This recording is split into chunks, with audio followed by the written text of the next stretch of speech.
நியூஸ்7 நேயர்களுக்கு வணக்கம். இன்றைய செய்தி நிகழ்ச்சியை வழங்குவது சுகிதா.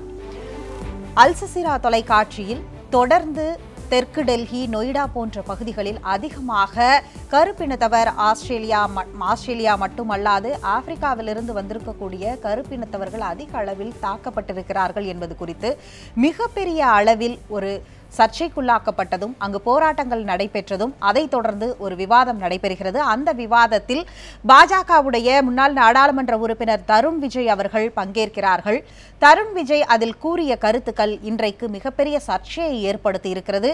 இங்கு இந்தியாவில் நிறவெறியே கிடையாது, இந்தியர்கள் அனைவரும் ஒற்றுமையாக இருக்கிறோம் என்பதற்கு தென்னிந்தியர்கள் கருப்பினத்தவரை போன்று இருக்கிறார்கள், அதற்காக இங்கு நிறவெறி இருக்கிறதா என்று அவர் கேட்ட அந்த கேள்வியானது மிகப்பெரிய அதிர்வலையை இங்கே ஏற்படுத்தி இருக்கிறது என்று சொல்லலாம். குறிப்பாக இந்த கருத்தை அவரே பல்வேறு கோணங்களில் தற்பொழுது தற்காப்பு கருத்துக்களாக சமூக வலைதளங்களில் பல்வேறு கோணங்களில் வெளியிட்டாலும் மிகப்பெரிய எதிர்ப்பலைகளை இது உண்டு பண்ணி இருக்கிறது என்பதில் மாற்றிருக்க முடியாது. குறிப்பாக பிறப்புக்கும் எல்லா உயிருக்கும் என்று திருவள்ளுவருடைய திருக்குறளை இந்தியா முழுவதும் எடுத்துச் செல்லக்கூடிய ஒருவராக பார்க்கப்பட்ட தருண் விஜயா இப்படி கூறினார் என்ற கருத்தையும் இப்போது பார்க்க வேண்டியதாக இருக்கிறது. எதிர்க்கட்சிகள் காங்கிரஸ் கடுமையான விமர்சனங்களை அவர் மீது வைத்திருக்கிறது.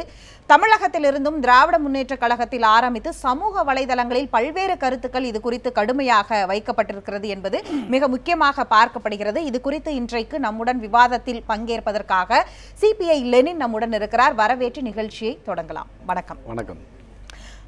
அவர் கூறிய கருத்தானது இங்கு என்ன மாதிரியான ஒரு தாக்கத்தை ஏற்படுத்தி இருக்குது அப்படின்னு சொல்லுங்க.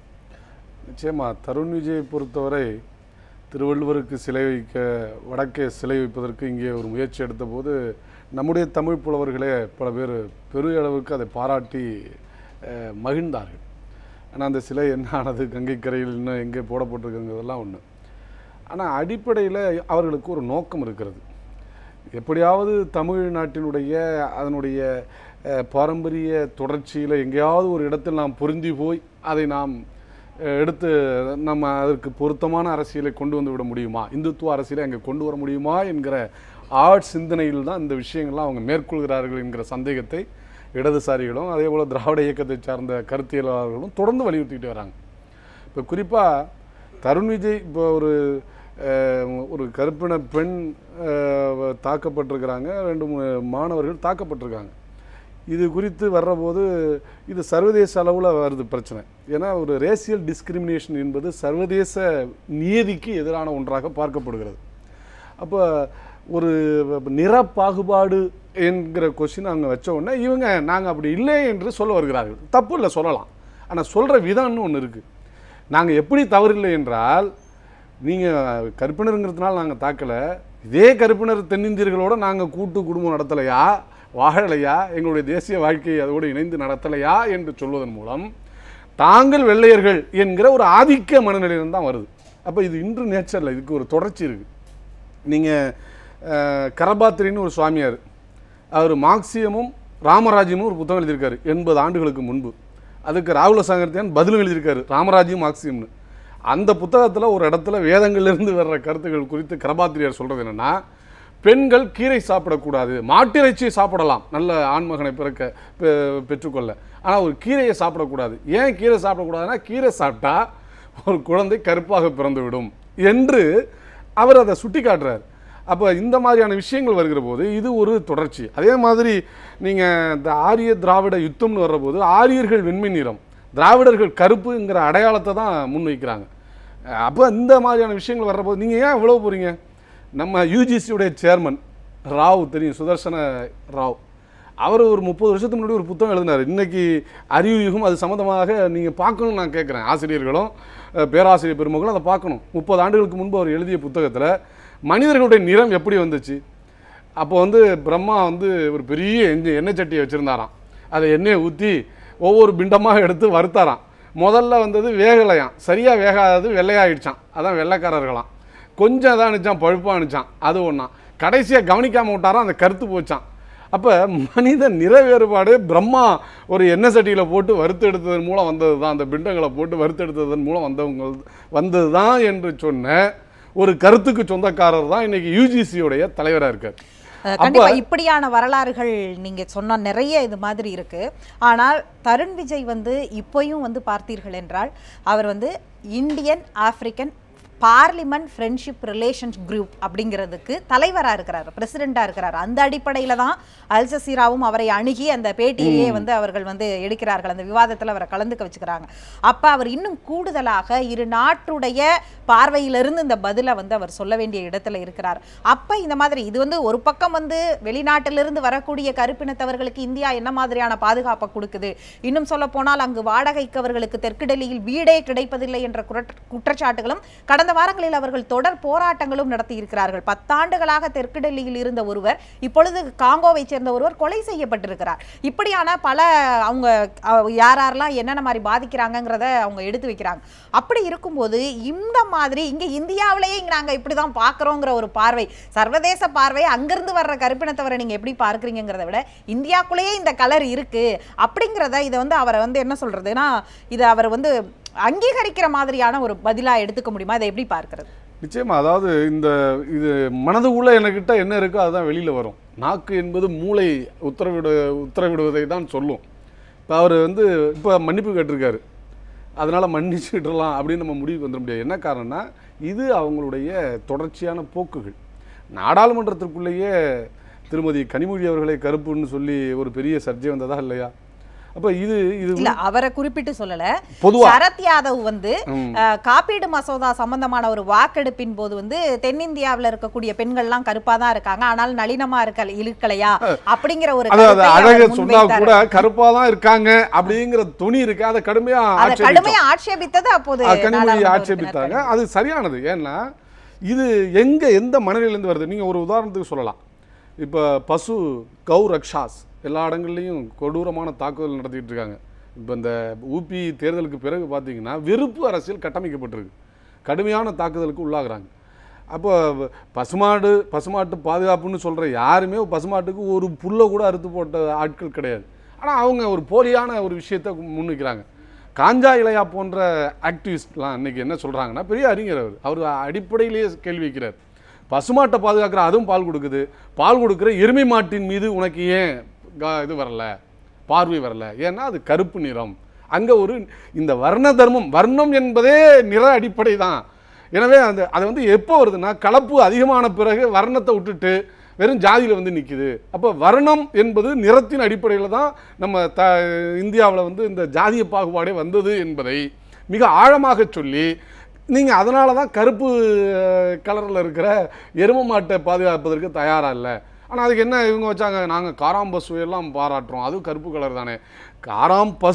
காராம்பசுன்னு நீங்கள் சொல்கிறீங்களே தவிர ஃபுல்லாக கருப்பாக இருக்கிற பசு அல்லது, அது வந்து மிக்சடு தான். அப்ப இந்தியாவிற்கு என்று ஒரு அடையாளம் இருக்கு. கௌரக்ஷாவிற்கு கூட நேற்றைக்கு உச்சநீதிமன்றம் 6 மாநிலங்களுக்கு வந்து நோட்டீஸ் அனுப்பி இருக்கிறது. மே 3 அது வந்து ஒருவர் ராஜஸ்தானில் கொலை செய்யப்பட்டதற்காக வன்முறை அதிகம் நடக்கிறது அப்படிங்கிறதுக்காக. இது ஒரு புறம் வந்து நீங்க தொடர்ந்து பல்வேறு உதாரணங்களை முன்வைக்கிறீங்க. இதை தாண்டி நாம வந்து இன்னொரு தளத்துல இருந்தும் இதை நாம விவாதிக்க வேண்டியது இப்ப ரொம்ப அவசியமான ஒன்றாக பார்க்கப்படுகிறது.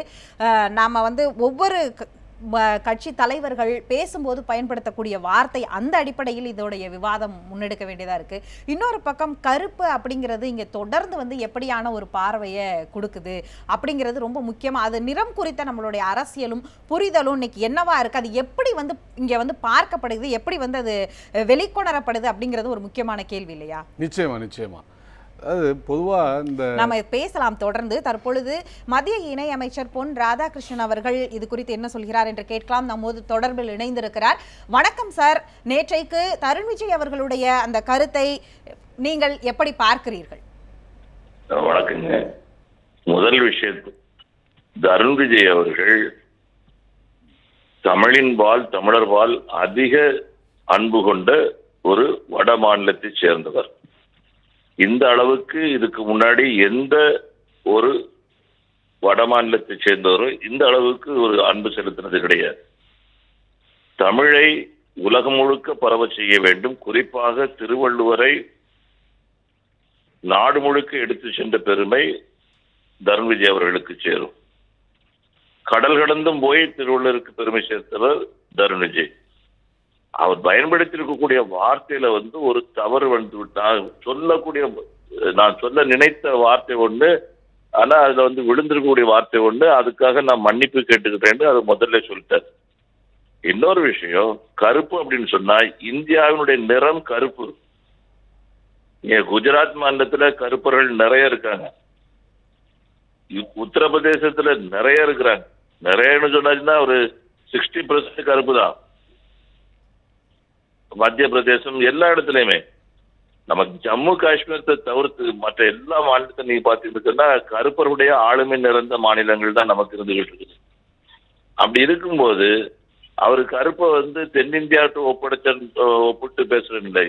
நம்ம நாட்டுல வந்து எந்த ஜாதிக்கார பிராமணர்கள்ல ஏராளமான பேர் கருப்பு இருக்கிறாங்க, எல்லா ஜாதிக்காரங்களையும் கருப்பு இருக்கிறாங்க. நம்ம கடலூர்கள்ல 3/4 பேர் கருப்பு.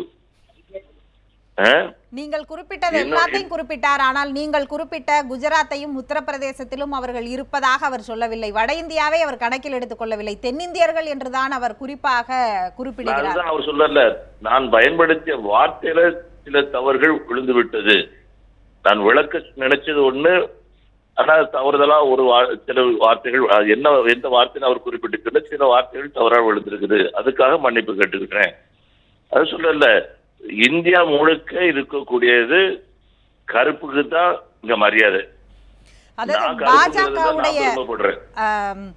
பாஜகவுடைய கொள்கை ஒற்றை இந்தியா அப்படிங்கிறத முன்வைத்து பார்க்கும் பொழுது அதற்கு நேர்முரணாக ஒற்றை இந்தியாக்குள்ளேயே இப்படி பல்வேறு இந்தியாக்களை நீங்கள் அடையாளம் காண்பிப்பது. ஒற்றை இந்தியா அப்படின்னு எடுத்துக்கிட்டீங்கன்னா ஒற்றை இந்தியாவுடைய நிறமே கருப்பு தான், இல்ல சந்தேகமே வேண்டாம். ஆனால் ஒருவர் பேசிய வார்த்தைகள், நீங்களே சொல்கிறீர்கள் தவறான வார்த்தையை பயன்படுத்தி விட்டார் என்று. ஆனால் அவர் வந்து நான் சொல்லல, அவரே சொல்றாரு. அவரே சொல்கிறார் என்றாலும் அவரே சொல்றாரு, நான் வந்து சொல்ல நினைத்த வார்த்தை ஒன்று, ஆனா அதுல வந்து விழுந்திருக்கக்கூடிய வார்த்தை ஒன்று. இது சில நேரங்களில் சில தவறுகள் சில ஆட்களுக்கு வந்துருது. அது அவரே வந்து மனம் வந்து அவர் வந்து மன்னிப்பு கேட்கிறார் உடனடியாகவே. சொல்லிக்கிட்டு நாளைக்கு மன்னிப்பு கேட்கிற இல்ல, அந்த வார்த்தை விழுந்த உடனடியாவே வந்து இந்தியாவின் அப்படிங்கிறதுக்கு பதிலாட்டி அவர் வந்து ஏதோ தவறுதலா சொல்லியிருக்க முடியும் அப்படின்னு நான் நினைக்கிறேன்.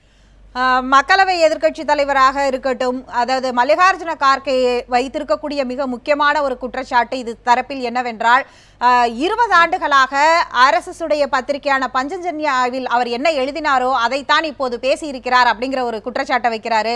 திராவிட முன்னேற்ற கழகத்துடைய செய்தி தொடர்பு செயலாளரான TKS இளங்கோவன் சாதியால் பிரித்தவர்கள் இப்போது நிறத்தால் பிரிக்க ஆரம்பித்திருக்கிறார்கள் ஒரு குற்றச்சாட்டை வைக்கிறாரு. இது இரண்டுக்கும் உங்களுடைய பதில்? அண்ணன் இளங்கோவன் அவர்கள் வைத்திருக்கிற குற்றச்சாட்டு வந்து ஏற்புடையது கிடையாது. அவர் வெள்ளை நிறத்தவர்களுக்கு அவர் ஆதரவாட்டம் சொன்னா இன்னொரு கருத்தையும் சொல்லி இருக்கிறார், இங்கேயும் வெள்ளையா இருக்காங்க அப்படின்னு சொல்லி இருக்கிறார். திராவிட முன்னேற்ற கழகத்தினுடைய தலைவர் கலைஞர் போல நிறம் நம்முடைய தமிழ்நாட்டில் எந்த அரசியல் கட்சி தலைவரும் கிடையாது எம்ஜிஆருக்கு பிறகு. அப்போ கலைஞருக்கு ஆதரவாளரா தருண் விஜய் அப்படி கிடையாது. அவர் அதையும் TKS இளங்கோவன் அவர்கள் குறிப்பிட்டிருக்கிறார், ஜெயலலிதா அவர்களையும் இங்கே குறிப்பிட்டிருக்கிறார். அது மற்றொரு விவாதமாக இங்கே முன்வைக்க வேண்டிய ஒன்று. இல்ல, ஜெயலலிதா அம்மா கலர் தான், கலைஞர் சமமான கலர் உள்ளவர், தப்பே யாரும் அதை மறுக்க முடியாது. ஏன் இப்ப இன்னைக்கு திராவிட முன்னேற்ற கழகத்தினுடைய தலைவராக இருக்கக்கூடிய ஸ்டாலின் அவரு வந்து கலர் தான், நல்ல கலர். அவர்கள் எல்லாம் கலர் தான் கருப்பு. நமக்கு தெரியும். அது குறித்த உங்களுடைய கருத்து, இப்படியான ஒரு கருத்தை வச்சிருக்காங்க மல்லிகார்ஜுன கார்கேவுடைய கருத்துக்கு உங்களுடைய கருத்து என்ன? என்ன பொறுத்த அதாவது அவர் வந்து பாஞ்சஜன்யத்துல என்ன எழுதியிருக்கிறாருன்னு எனக்கு தெரியாது, அது படித்தது அது எனக்கு தெரியும். ஆனா அவரு சொல்லக்கூடிய கருத்தை வந்து ஏற்றுக்கொள்ள முடியாது. ஒரு எதிர்கட்சிகளுடைய முறையில என்னென்ன வாய்ப்பு கிடைக்குதோ அதை அவ்வளவு பயன்படுத்துவதற்கு அவங்க இருப்பாங்க. ஆனா இந்தியாவில எந்த மாநிலத்தையும் எந்த வகையிலையும் பிரித்து பார்க்க கூடாது, ஒதுக்கக்கூடாது அப்படிங்கிற சிந்தனை படைத்தது பாரதிய ஜனதா கட்சி, பிரதமர் நரேந்திர மோடி அவர்கள். அது யாரு எடுத்தாலும் கூட, பாரதிய ஜனதா கட்சியை சேர்ந்தவர் எடுத்தாங்க, யார் எடுத்தாலும் கூட அவர்கள் நிச்சயமாக மன்னிக்கப்பட மாட்டார்கள். ஆனா இந்த விஷயத்துல அவர் வந்து இப்போ தமிழ்நாட்டு, நானே நினைப்பேன் இந்த மனுஷனுக்கு உத்தரகண்ட்ல இருக்க வேண்டிய ஆளுக்கு ஏன் இந்த ஆள் வந்து தமிழ்நாட்டில் வந்து முழுக்க கிடக்குறாரு, ஏன் இந்த திருவள்ளுவர் நம்ம விட அதிகமா தூக்கி சுமக்கிறாரு, நானே ஆச்சரியப்பட்டு போயிருக்கிறேன். அந்த அளவுக்கு தமிழ் மீது ஆசை கொண்டவர், ஒரு பற்று கொண்டவர், தமிழர்களால் ஒரு ஈடுபாடு கொண்ட ஒரு ஆளு. இன்னைக்கு வந்து இதே விஷயத்த நீங்க வந்து கவி பேரரசு ஐயா வைரமுத்து ஐயாட்ட கேட்டீங்கன்னு சொன்னதுல அவரும் பெரும்பாலும் இந்த கருத்து தான் சொல்லுவார் நான் நினைக்கிறேன். கண்டிப்பா உங்களுடைய கருத்துக்களுக்கு நன்றி ஐயா. அதாவது அவர் வார்த்தை பிரயோகத்தில் தான் மாற்றம், அது என்ன அளவிலோ அவர் சொல்ல வந்த கருத்து அளவிலோ அது வந்து ஒரு பெரிய தாக்கமே இல்லை, அது வந்து வார்த்தை பிரயோகம் தான் மாற்றி பயன்படுத்தி விட்டார் என்று அவர் சொல்லக்கூடிய வார்த்தையை நீங்கள் எப்படி பார்க்கிறீர்கள்? அது அவரே சொல்லிட்டாரு, ஒன்றும் புதிய விஷயம் இல்லை. ஆனால் அது ஏன் எந்த மனநிலையிலிருந்து வந்ததுங்கிறது சம்மந்தமாக தான் நம்ம விவாதிக்கிறோம். இப்போ மரியாதைக்குரிய பொன் ராதாகிருஷ்ணன் அவர்கள் சொன்ன கருத்தை எனக்கு ரொம்ப கடுமையான ஒரு கோபத்தை ஏற்படுத்துகிற கருத்தாக இருக்குது. திருவள்ளுவரை பரப்புவதற்கு இவர் தான் உலகம் முழுவதும் கொண்டு போனாருங்கிறாங்க. 256 மொழிகளில் திருக்குறள் மொழிபெயர்க்கப்பட்டிருக்கு. ஜியு போப் காலத்திலிருந்து ஐரோப்பிய மொழிகள் அத்தனையிலும் மொழிபெயர்க்கப்பட்டிருக்கு. ஆங்கிலத்தில் மொழிபெயர்க்கப்பட்டிருக்கு. ரஷ்ய மொழியில், சீன மொழியில் இப்போ சமீபத்தில் மொழிபெயர்க்கப்பட்டு மெருகூட்டப்பட்டிருக்கு. ஆனால் திருக்குறளை இவர் தான் கொண்டு சேர்த்தார் என்பதே முழுக்க முழுக்க மிக மோசமான ஒரு கருத்து. ஏன்னா திருக்குறள் திருவள்ளுவர் இவருக்கு பின்னாடி வர்றது மாதிரி சொல்லிக்கிட்டு இருக்கிறாங்க. இது ரொம்ப தவறான கருத்து. திருவள்ளுவர் மீது அவருக்கு பற்று இருக்கலாம், அதை நம்ம கவிஞர்களே பாராட்டியிருக்காங்க. ஆனால் அந்த போராட்டத்தில் கூட அவர் முழுமையாக வெற்றி பெறவில்லை. இன்னவரையும் அந்த சிலையை அவங்க சொன்ன இடத்துல நிறுவ முடியல, தூக்கி ஓரமாக தான் போட்டு வச்சுருக்காங்க. அப்போ இதையெல்லாம் நீங்கள் கணக்கில் எடுக்க வேண்டிய அவசியம் இருக்கிறது. ஏன்னா இன்றைய சூழலை பொறுத்தவரை வர்றபோது நீங்கள் தருண் விஜய்க்கு ஒரு ஒர்க் இருக்குது, அது எல்லாருக்கும் ஒரு வேலை பிரிவினை தான். ஆர்எஸ்எஸ்ஸில் பாரதிய ஜனதா கட்சி ஒரு அரசியல் வேலை பிரிவினை செய்கிறது, கௌரக்ஷா இன்னொரு வேலை பிரிவினை செய்கிறது. ஆனால் அடிப்படை கோர் ஐடியாங்கிறது என்னென்னா ஆர்எஸ்எஸ் தான். தருண் விஜய்க்கு ஆர்எஸ்எஸ்க்கு உள்ள விஷயங்கள் நீங்கள் புரிந்து கொள்ள வேண்டும். அவர் பஞ்சன் சந்தியா அவங்க பத்திரிகையில் தொடர்ந்து ஆசிரியராக இருந்திருக்கார், நிறைய எழுதியிருக்கார். அவருடைய கருத்தெல்லாம் காந்திய கருத்துக்கள் அல்ல, ஆர்எஸ்எஸ்னுடைய இதே கருத்துக்களை தான் அவர் வலியுறுத்தி எழுதுகிறார். இங்க நிறம் அப்படிங்கிறது வந்து ஒரு பெரிய வர்த்தகமாகவும் மாற்றப்பட்டிருக்கிறது. கிட்டத்தட்ட ஃபேர்னஸ் கிரீம்களுடைய வர்த்தகம் வந்து பாத்தீங்கன்னா ஆண்டுக்கு வந்து 3000 கோடி அப்படிங்கிறது. அப்ப இயல்பா அவர் பேசலனாலும் இயல்பாவே இங்க ஒரு காம்ப்ளெக்ஸ் இங்க இருக்கு அப்படிங்கிறத நம்மளுடைய வர்த்தகம் உணர்த்துது இல்லையா? வர்ற விளம்பரங்கள் எல்லா ஃபேர்னஸ் கிரீம்களுடைய விளம்பரமும் நீங்க இன்டர்வியூல ஜெயிக்கணும்னா வெள்ளையா இருக்கணுங்கிறதுல ஆரம்பிச்சு மேட்ரிமோனியல் சைட் வரைக்கும் எல்லாமே வெண்மையை பேசுது இல்லையா? நிச்சயமாக. அதாவது நீங்கள் சொல்கிற ஒரு உளவியல் தான் அது. அதாவது வெள்ளையாக இருக்கிறவன் பொய் சொல்ல மாட்டான், வெள்ளையாக இருக்கிறவன் தப்பு செய்ய மாட்டான் என்கிற ஒரு கருத்தாகும். கருப்பாக இருக்கிறவன் தான் குற்றவாளி, கருப்பாக இருக்கிறவன் தான் அயோக்கியத்தனம் செய்யக்கூடியவன் என்கிற ஒரு படிமம் உருவாக்கப்பட்டிருக்கு. இது காலங்காலமாக தொடர்ந்து வர்ற ஒரு விஷயந்தான். நீங்கள் சொல்கிற மாதிரி இன்றைக்கி ஃபேர்னஸ் க்ரீம்ஸோடைய வியாபாரம் 7 நாளில் சிவப்புலகு, 8 நாளில் சிவப்புலகு, இதெல்லாம் எப்படி வர்த்தகம் வருதுன்னா நமக்குள்ள ஒரு தாழ்வு மனப்பான்மையை உருவாக்கியிருக்கிறாங்க. நிறம் குறித்த தாழ்வு மனப்பான்மை எந்த ஆப்பிரிக்க மூதாதையர்களுக்கும் கிடையாது, எந்த ஆப்பிரிக்க மக்களுக்கும் கிடையாது. கருப்பு என்பதை பெருமையாக சொல்கிறாங்க. அதனால தான் நீக்ரோ என்கிற வார்த்தையே இன்றைக்கு கெட்ட வார்த்தையாக பயன்படுத்தப்படுது. நீங்கள் அங்கே போய் சொன்னோம்னா நம்மளை அடிக்க வந்துடுவாங்க. இப்போ என்ன வருது, அமெரிக்காவில் இருக்கிற பிளாக்ஸே ஆஃப்ரோ அமெரிக்கன்ஸ் என்று தான் பதம் வருது. ஒரு காலத்தில் நீக்ரோன்னு சொல்லப்பட்டவங்க இப்போ அது வந்து கெட்ட வார்த்தையாக மாறி அப்புறம் பிளாக்ஸ்ன்னு பெருமையாக சொல்லிக்கிட்டாங்க. இப்போ ஆஃப்ரிக்கோ அமெரிக்கன்ஸ் இதுதான் பெருமையாக சொல்கிறாங்க. அப்போ இதெல்லாம் பார்க்குறப்போ நம்ம தென்னகத்துக்கும் ஆப்பிரிக்க நாடுகளுக்கும் கண்டத்துக்குமான நேரடி தொடர்பு இருந்திருக்கு. அதுதான் லெமூரியா கண்டம் ஒரு பரப்பு என்கிற அந்த ஆய்வுக்குள்ளே நம்ம போக வேண்டியதில்லை. ஆனால் இன்றைக்கு உசிலம்பட்டில் இருக்கிற வீராசாமி தேவருடைய ஜீன் அப்படியே 100க்கு 100% அப்படியே ஆப்பிரிக்க இன மக்களினுடைய ஜீனோடு பொருந்திருக்கு. குரோமோசோம்ஸ்லேருந்து எல்லாமே பொருந்தி வருகிறது. அப்போ என்ன வருகிறது, உலகம் முழுவதும் மனித இனம் தோன்றிய இடம் ஆப்பிரிக்கா. அங்கிருந்து மெல்ல மெல்ல போய் அதுலேருந்து தான் வெள்ளையர்களும் உருவாக்கிக்கிறாங்க, பல நிறத்தவர்களும் உருவாகிருக்காங்க. இப்போ இந்தியாவை எடுத்துக்கிட்டிங்கன்னா எல்லா நிறமும் இருக்குது. இது வந்து கருப்பு வெள்ளை மட்டும் அல்ல, மஞ்சள் நிறத்தவர்கள் இருக்குது. நீங்கள் நார்த் ஈஸ்ட் போனீங்கன்னாக்கா எல்லாம் சைனீஸ் மாதிரி மங்கோலிய இனம் உள்ள ஆட்கள் நிறைய இருக்கிறாங்க, மஞ்சள் நிறம். அப்போ கருப்பு, பழுப்பு, சிவப்பு, வெள்ளை, மஞ்சள் என்று ஒரு கதம்பமாக இருக்கிறது. எனவே தான் இந்தியாவை பொறுத்தவரை கலர்ஸ்ன்னு சொல்கிறாங்க. பல நிறத்தவர்கள் வாழக்கூடிய பூமி, எப்படி பல மொழி இருக்கிறதோ அதனால தான் இந்தியாவை வந்து எல்லாருமே சொல்கிற போது மொழிகளினுடைய அருங்காட்சியகம், என்சைக்ளோபீடியா அப்படின்னு சொல்கிறது, சப்கான்டினென்ட்னு சொல்கிறது. அப்போ பன்மைத்துவம் தான் இந்தியாவுனா அது நிறமும் சார்ந்தது தான். நீங்க சொல்லக்கூடிய இந்த கலர்ஸ் குறித்து வந்து ஜொகனஸ்பர்க் பல்கலைக்கழக மாணவர் மெசிசிபின்னு ஒருத்தர் வந்து இங்க ஆய்வு பண்ணியிருக்காரு இந்தியாவில். அந்த ஆய்வில் சொல்லப்படுறது நான் ஆரம்பத்தில் சொன்னது மாதிரி ஆஸ்திரேலியாவில் எப்படி வந்து இன வெறியாக இருக்கிறதோ அதே அளவிற்கு இந்தியாவில் இந்த நிறம் வந்து ஒரு பெரிய ரோல் பண்ணுது. அது எங்க ரோல் பண்ணுதுன்னா சோஷியோ எக்கனாமிக் ஸ்டேட்டஸ்ல. அதுதான் இப்ப சொன்ன அந்த வெள்ளையான மணமகன் மணமகள் தேவையில்லை பார்க்கறதுல இருந்து பிசினஸ் டீல்ல வரைக்கும் எல்லாத்துலயுமே இந்த வெண்மைக்கு ஒரு முக்கியத்துவம் கொடுக்கிறது அப்படிங்கிறத பல உதாரணங்களோட அந்த ஆய்வுல முன்வைக்கிறார். நமக்கு அப்புறம் சீனர்கள் அந்த மாதிரி இருக்கிறாங்க. இந்த நிறம் சார்ந்த ஒரு இது பிசினஸ் அளவுலையும் வர்த்தகம் சார்ந்தும் ஒரு சோஷியோ எக்கனாமிக் ஸ்டேட்டஸ் ஜிடிபி வரைக்கும் பிளே பண்ணுது அப்படிங்கிறத அவர் ஆய்வை முன்வைக்கிறார். ஆனா நாம இன்னொரு பக்கம் யாரோ ஒருத்தர் பேசிட்டா அதை பிடிச்சிட்டு அவங்களுடைய கொள்கை சார்ந்து பேசுறாங்கன்னு சொல்றதை எப்படி எடுத்துக்க முடியும்? நிச்சயமா. ஏன்னா இந்த உளவியலை வலுப்படுத்துற ஒன்றாக இந்த கருத்து வருது. இப்ப தருண் விஜய அவரே மன்னிப்பு கேட்டாரு, நம்ம போய் அடிக்கணும்ல, அவருக்கு அந்த உளவியல் இருந்து அதனுடைய வெளிப்பாடு தான் அது. அப்ப இது இந்த கருத்து போய் நிற்குமே ஆனால் ஏற்கனவே தாழ்வு மனப்பான்மை உணர்வு அது அந்த உளவியல் தான் கட்டமைக்கப்பட்டிருக்கு. கருப்புன்னா சப்சிடைஸ் பண்ண ஒரு நிறம், வெள்ளைன்னா அது வந்து சிறந்த நிறம் என்கிற ஒரு ஒரு மிக மோசமான ஒரு உளவியல் கட்டமைப்பு இருக்குல்ல, அதை உடைக்கணும். அப்படின்னா நிறத்தால் ஒன்றும் பிரச்சனை இல்லையா? இப்போ அவங்களே சொல்லுவாங்க கிருஷ்ணன் கருப்பான சாமி தான், நாங்கள் கும்பிடலையா? ராமர் கருப்பர் தான், அதான் சொல்றேன், நாங்க கும்பிடலையா? நான் கேட்கிறேன், இந்தியா முழுவதும் இருக்கிற சிலைகள் சிற்பங்கள் அத்தனையும் கருப்பு கல்லில் தான் படைக்கப்படுது. எங்கேயுமே புடைப்பு ஓவியங்களோ சிற்பங்களோ சிவப்பு நிறத்திலேயோ மற்ற நிறத்திலே கருப்பு ஏன் அந்த கல்லில் அது செதுக்கிற போது அதனுடைய தன்மையே மிகச் சிறப்பாக வருகிறது என்று சொல்கிறார்கள். நீங்கள் ஏன் இவ்வளவுக்கு போகிறோம்? ஒரு 15 ஆண்டு 20 ஆண்டுகளுக்கு முன்பு செனகல் நாட்டினுடைய அதிபர் டெல்லிக்கு வந்திருந்தார் ஒரு வர்த்தக மாநாட்டுக்கு. வந்த உடனே தமிழ்நாடு எங்கேன்னு தான் கேட்டார். அது தெற்கே இருக்குன்னு சொன்னாங்க. ஏன் அப்படின்னு தொடர்ந்து நான் போகணும்னு அவர் கேட்குறாரு. ஏன்னு கேட்டாங்க. ஏன்னா என்னுடைய மூதாதையர்கள் இருக்கிற இடம் அங்கே தான். ஏன்னா சினேகல் மொழியில் 80 விழுக்காடு தமிழ் மொழியினுடைய இது இருக்குது. அப்போ நிறம், மொழி, பண்பாடு, கலாச்சாரம், நீங்கள் இப்போ இன்னும் தமிழ்நாட்டினுடைய பல பண்பாடுகள் அங்கே இருக்கிறதா சொல்கிறாங்க. அப்போ இதெல்லாம் நீங்கள் நினச்சி பார்க்குற போது எல்லாமே அதற்குள் வருகிறது. அப்போ அந்த தொடர்பு என்பது இருக்கிறது. மனித இனத்தை உருவாகிற அந்த காலகட்டத்திலிருந்து பிரிந்து பல கிளைகளாக போய் இன்றைக்கு நவீன அறிவியலில் நிறம் குறித்த பல்வேறு விஷயங்களுக்கு விடை தந்திருக்கிறது. மெலனின் பிக்மெண்ட் அது ஒன்று தான் நிறத்தை தீர்மானிக்கிற ஒன்று. அந்த நிறத்தை தீர்மானிக்கிற நிறமி இருக்கிறதே அந்த மெலனின் பிக்மெண்ட், அது அதிகமாக இருந்துச்சுன்னா இயல்பாக கருப்பாக இருப்பாங்க, கம்மியாக இருந்துச்சுன்னா வெள்ளையாக இருப்பாங்க. அதனுடைய ப்ரெசன்ஸுக்கு தகுந்தவாறு தான் நிறம் என்பது வருகிறது. இந்த நிறத்தை எது படைக்கிறது?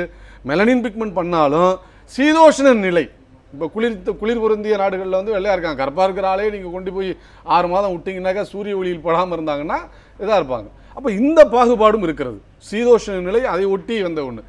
இன்னொன்று உழைப்பு. இப்போ இவ்வளவு வரலாற்று ஆய்வுகளும் அறிவியல் ஆய்வுகளையும் நீங்க முன்வைக்கும் பொழுது, ஆனால் ஒருவர் தருண் விஜய் மாதிரியான ஒரு ஆள் சொல்லும் போது அதை வந்து உடனடியாக எப்படி வந்து அது வந்து அவர்களுடைய கொள்கை ரீதியாகவே அவங்க இப்படித்தான் பேசுவாங்க அப்படின்னு சொல்வதை அவரே வந்து சொல்றாரு. அதன் பிறகு வந்து பன்முகத்தன்மையை நான் எப்படி வந்து கேள்வி எழுப்ப முடியும் அப்படிங்கிறத அவர் வந்து உதாரணத்திற்கு சொல்றாரு. நான் சொன்ன வார்த்தை அப்படி இருந்திருக்கலாங்கிறத முன்வைக்கிறார். ஆனால் தருண் விஜய் மாதிரியான ஆட்கள் சொல்லும் போது மட்டும் ஏன் உங்களை போன்றவர்கள் அதை சர்ச்சையாக்குகிறீர்கள் அப்படிங்கிற ஒரு பார்வையும் இதில் சேர்ந்து பார்க்க வேண்டியதா இருக்குல்ல? இல்ல, இப்போ அவர் சொல்லல சர்ச்சை ஆகல. இதன் மூலம் ஒரு வலிமையான உளவியல் கட்டமைக்கப்படுகிறது. அந்த உளவியலை உள்வாங்க கூடாது, மக்கள் அதை புறந்தள்ள வேண்டும். கருப்பு அசிங்கம் அல்ல, அது எங்களுடைய பெருமை. நிறத்தில் எங்களுடைய பெருமை, எங்களுடைய அடையாளம். அதை வந்து நீங்கள் என்னதான் சொன்னாலும், ஏன்னா இது மட்டுமே தருண் விஜய் என்பவர் சொன்னதுனால மட்டும் இல்லை, ஊடகங்களை கட்டமைக்கப்படுவது, வியாபாரத்தில், எக்கனாமிக் ஆக்டிவிட்டீஸில் ஒரு இன்டர்வியூன்னு வந்தாக்கா யாரை நீங்கள் செலக்ட் பண்ணுறீங்க, இதெல்லாம் வருகிறது. அப்போ இந்த உளவியல் நமக்குள்ளேயே ஒளிந்து வேலை செய்கிறது.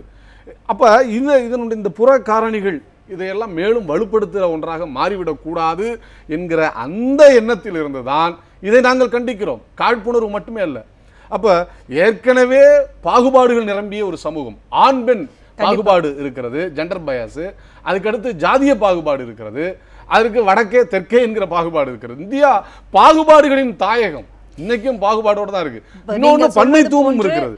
அது கருப்பு ஒரு அடையாளமாகவும் அங்கீகாரமாகவும் பெருமையாகவுமே இங்கு பார்க்கப்பட வேண்டும். அது எல்லா தளத்திலையும் ஒழிக்க வேண்டும். இது போன்ற கருத்துக்களின் போது மட்டும் ஒழிக்காமல் கருப்பின் மீது வேண்டாம் வெறுப்பு என்பதுதான் எங்களுடைய எல்லா தளத்திலும் ஒழிக்க வேண்டும் என்பதுதான் உங்களுடைய கருத்தை வந்து நேர்களோடு பகிர்ந்து கொண்டதற்கு ரொம்ப நன்றி. நன்றி. மற்றும் ஒரு நிகழ்ச்சியில் சந்திக்கலாம். நன்றி, வணக்கம்.